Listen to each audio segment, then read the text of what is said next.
Hola, bienvenidos de nuevo a este curso de Linux.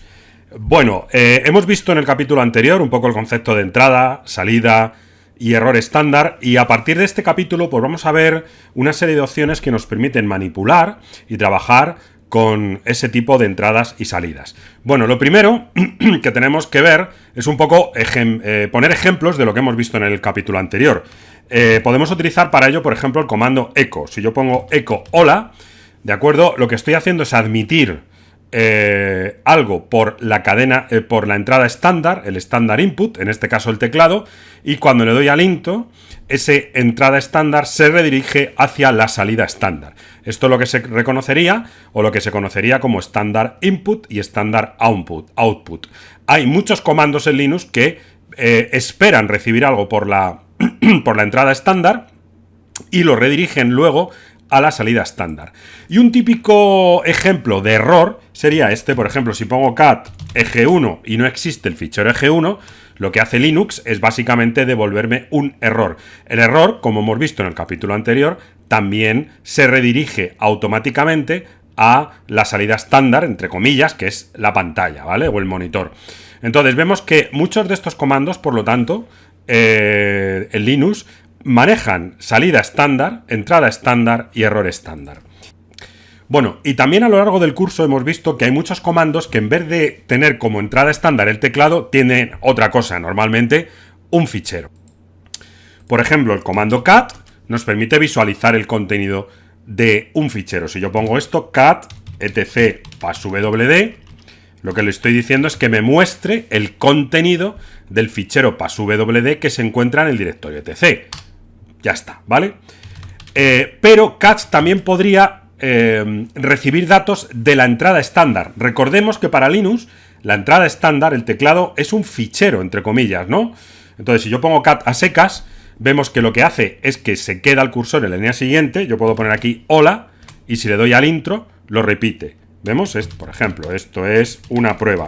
Entonces, en este caso, el fichero que está leyendo el comando cat, en realidad, es el stdin, el estándar input, que resulta que es el teclado, ¿vale? Entonces vemos que esta es una opción muy interesante para ver el comportamiento de la entrada estándar en un fichero que en principio admite otro tipo de entradas, como son ficheros normales y corrientes. Con control D me puedo salir de este tipo de operaciones cuando estoy dentro de la entrada estándar.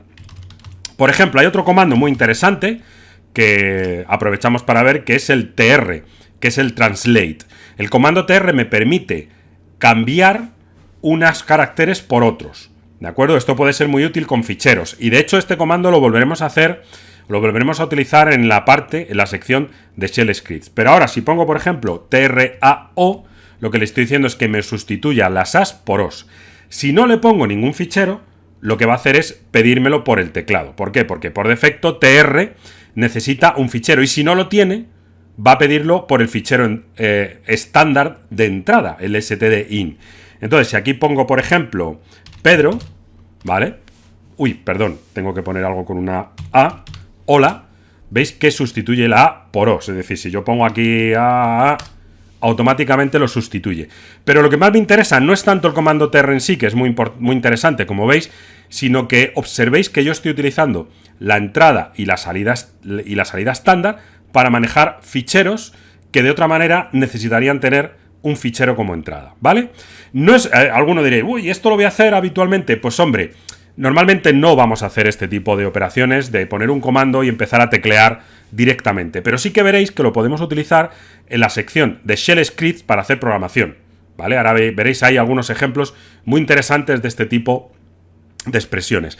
Por lo tanto, me interesa mucho que tengáis claro qué es la entrada estándar y qué es la salida estándar, porque el error es evidente. Cuando hay algún problema, pues me saca un error por pantalla y ya está. Bueno, con control D, como os comentaba, nos podemos salir de este comando porque si no se queda ahí de manera perenne.